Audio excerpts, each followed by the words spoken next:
안녕하세요. 마음신 박종찬 한의원 박종찬 원장입니다. 오늘의 주제는 각성제 복용을 했을 때 미소포니아가 심해질 수 있다는 것에 대해서입니다.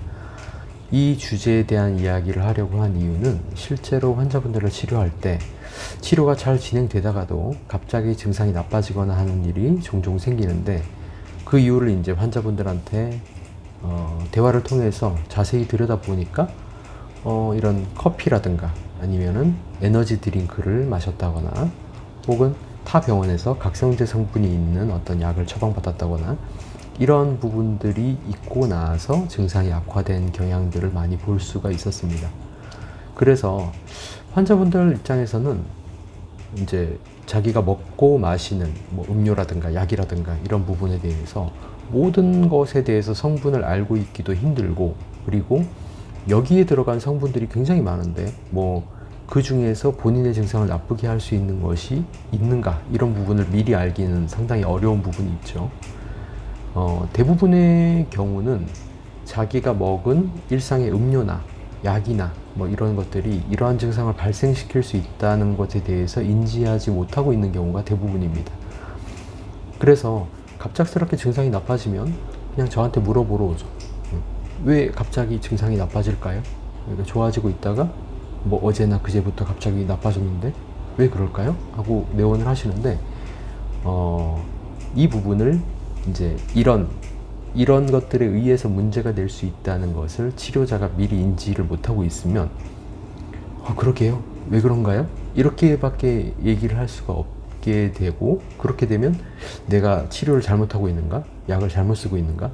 이런 부분에 대해서 고민을 할 수밖에 없고, 이게 오랫동안 지속이 되면 치료가 잘못된 방향으로 갈 수밖에 없는 것입니다. 그러니까 이런 물질을 섭취하는 것을 딱 캐치하고 그 순간에 이걸 끊어내고 반응을 봐서 괜찮아지면 이것 때문에 그랬다 라고 이 부분을 제대로 캐치를 못하면 이런 부분 때문에 생긴 혼돈 때문에 제대로 된 치료가 어렵게 되는 그런 상황이 발생될 수도 있다는 뜻입니다. 이러한 각성제 부작용으로 인한 증상의 악화는 미소포니아 뿐만 아니라 우울증, 불안증, 공황장애, 이러한 정신적인 어떤 불안이나 우울을 가진 정신적인 문제를 가지고 있는 다른 문제에 있어서도 충분히 부작용 때문에 문제가 나타날 수가 있습니다. 불과 며칠 전에도 우울증으로 현재 치료를 받고 있는 분이 갑자기 너무 가슴이 답답하고 심장이 빠르게 뛰고 손발에 힘이 빠져요. 너무 죽을 것 같아요 라고 해서 내원을 하셨는데, 물어보니까 이유가 없대요. 아무런 이유가 없다 라고 했는데, 자세히 물어보니까 어젯밤에 잠을 못 잤고 잠을 못 자기 전에 이비인후과에 가서 비염 증상 때문에 처방을 받았다. 그걸 어젯밤하고 오늘 아침에 먹었다 라고 이야기를 하시더라고요. 그래서 그 처방이 뭔가 하고 뜯어보니까 그 처방 중에 각성제 성분이 있었던 겁니다. 그 각성제 성분을 먹고 밤에 잠을 못 자고 오늘 아침에도 먹었으니까 그 각성제 성분 때문에 심장이 두근거리고 답답하고 불안감이 너무 가중된 거죠. 이 부분을 만약에 몰랐다면 이 사람이 왜 이렇게 됐는가에 대해서 뭔가 발작인가? 라고 생각할 수밖에 없는 상황이겠죠. 그래서 어떻게 보면 어떤 환자분들은 병원에 갈 때 의사한테 자기의 모든 부분을 이야기하지 않아도 의사가 알아서 안전하고 좋은 약을 처방해 줄 거라고 그렇게 생각하는 경향이 있으신 것 같습니다. 그래서 이분도 어제 잠을 못 자고 그랬다면 그 먹은 약을 의심해 볼 법도 한데 그걸 의심을 못 하시더라고요. 그래서 비염약을 일단 다 끊게 하고 비염 치료는 나중에 합시다 이렇게 해서 비염약을 다 끊게 하고 이제 하루 정도 경과를 두고 보니까 증상이 다시 다 원 위치로 내려와서 다 좋아지더라고요. 그래서 이분도 그 약이 나한테 그런 영향을 끼쳤구나, 그제서 알게 된 거죠. 그래서 이제 환자분께는 비염약 성분 중에 일부 성분을 알려드리고 그 다음에 처방 받으실 때는 이 약을 빼달라고 해야 된다 라고 알려드렸습니다. 근데 이제 이런 걸 모르게 되면 이제 일일이 그렇게 이야기를 할 수가 없는 상황이 되는 거죠. 자, 그러면 이 각성제를 조심해야 된다라는 요지는 여기까지 이야기를 해서 어느 정도 인지를 하게 되셨을 것 같으니까 이제 각성제가 뭔지에 대해서 한번 알아보면 우리의 이제 어떤 생각이 완성이 되겠죠. 각성제라는 것은 중추신경을 흥분시켜서 집중력을 높여주는 모든 물질을 말하는 것입니다. 모든 물질의 통칭이죠. 그걸 다 각성제라고 합니다.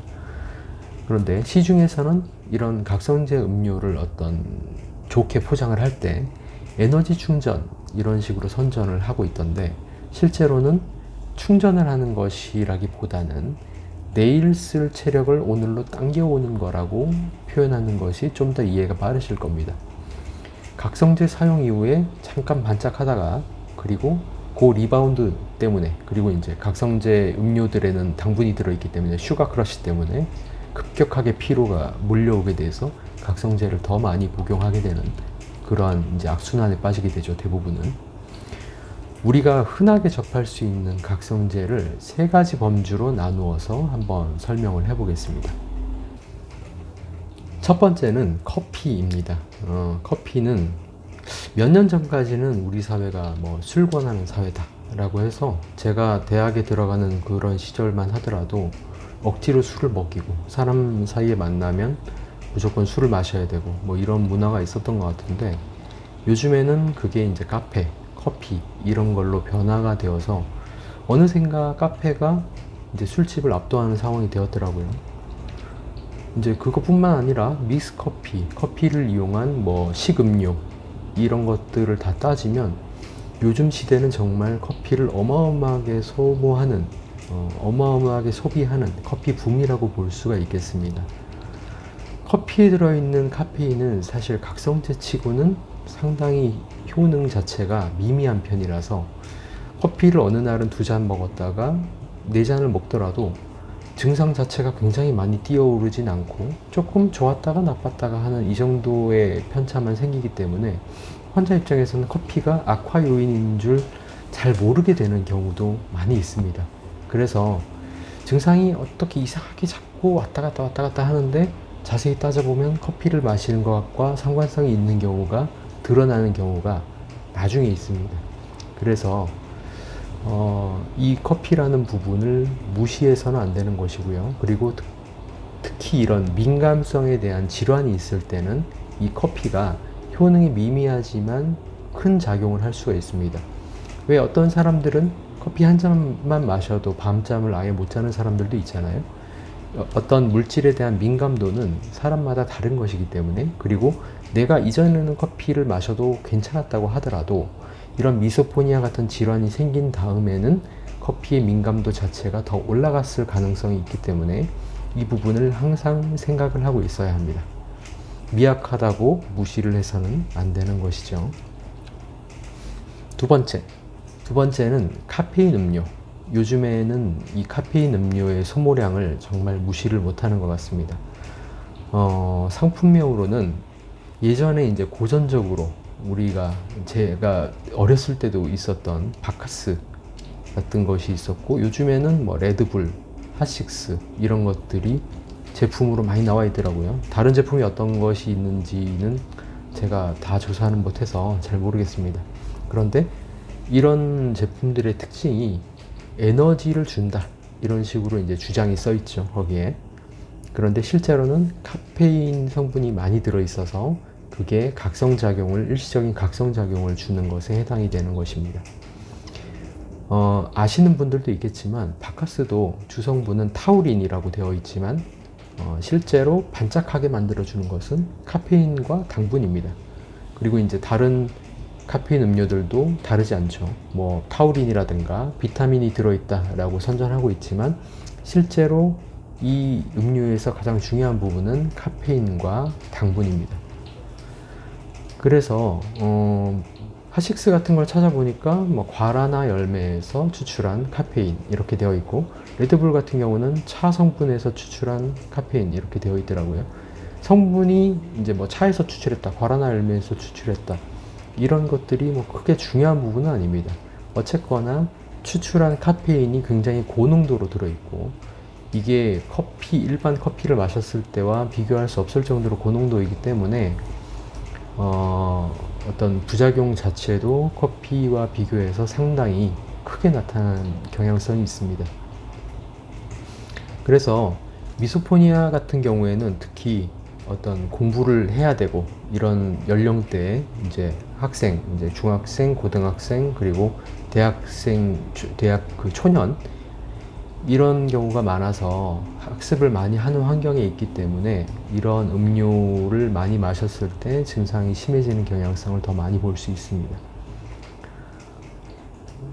세 번째, 기타 이제 처방되는 각성제 종류들이 있는데요. 가장 대표적으로 두 가지 정도 생각을 하면 되겠습니다. 순수하게 각성제 효능으로만 처방되는 약은 우리나라에서 메틸페니데이트라는 성분의 약이 유일한 약입니다. 메틸페니데이트는 ADHD 치료제로 이제 FDA 승인이 나 있는 약이고 우리나라에서 유일하게 승인이 나 있는 약이긴 한데 쉽게 설명해서 각성제 성분으로 집중력을 높여주는 약입니다. ADHD 아이들 같은 경우에는 집중력이 떨어져 있는 부분이 있기 때문에 각성제를 주어서 집중력을 높이는 거죠. 그런데 이제 요즘에도 그런지는 모르겠지만 예전에는 공부 잘하는 약이라고 포장이 되어서 그냥 일반 아이들에게 처방 빈도가 엄청나게 높았다고 제가 알고 있습니다. 이거는 좀 이제 잔인한 비유이긴 한데 2차 대전에서 독일이 이제 병사들에게 죽음을 두려워하지 않고 싸우게 하기 위해서 메스암페타민이라는 마약 성분, 강력한 각성제죠. 그 각성제를 보급품으로 지급을 했습니다. 그때 당시에는 메스암페타민이 굉장히 좋은 약이라고 이제 알려져 있었죠. 그래서 그 약을 줘서 병사들이 죽음을 두려워하지 않고 전장에 뛰어나갈 수 있게 뭐 그런 식으로 말하자면 죽음으로 내몬 거죠. 그런 부분과 어떻게 보면 각성제를 먹여가면서 아이를 공부전선으로 뛰어들게 하는 것이 동일한 일이 아닌가라고 생각을 합니다. 물론 이제 말씀드린 것 중에 후자는 이제 부모님이 아이에게 처방을 받게 하는 그런 행위는 공부를 잘하게 하려는 부모님의 욕심과 그리고 이 약을 먹으면 항구적으로 집중력이 향상되지 않을까라는 어떤 일종의 무지죠. 무지에서 비롯된 것이라고 생각은 하지만 아이를 위한 것이라고 생각했던 것은 알고 있지만 나치 독일이 이제 각성제를 사용했던 것과 그렇게 다르지 않다라고 일단 생각이 드는 것은 사실입니다. 그 이외에 각성제로는 처방되지 않지만 감기에 주로 사용되는 수도에페드린 같은 약이 있습니다. 그런 약들은 이비인후과 같은 데서 가래 삭히는 약 같은 걸로 많이 처방이 되는데요. 그리고 이제 소아과에서도 아이들에게 많이 처방되는 약입니다.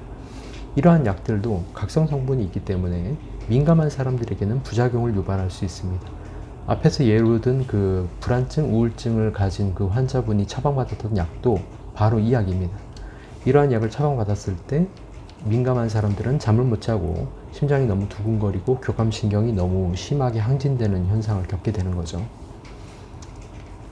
제가 지금 세 가지의 그 어떤 카테고리에서 언급하지 않은 것들 중에서도 굉장히 많은 각성 효능을 가진 음식이나 음료 그리고 약들이 있습니다.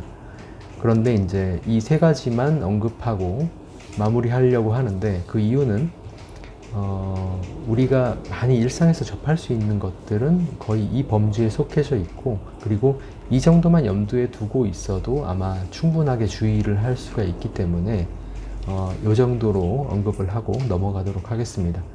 보다 자세한 자료, 모든 각성제에 대한 자료는 제가 블로그 글을 작성할 때 이후에 블로그로 달아둘 테니까 관심 있는 분들은 참고하시기 바랍니다. 오늘 영상은 여기까지 마치겠습니다. 시청해주셔서 감사합니다.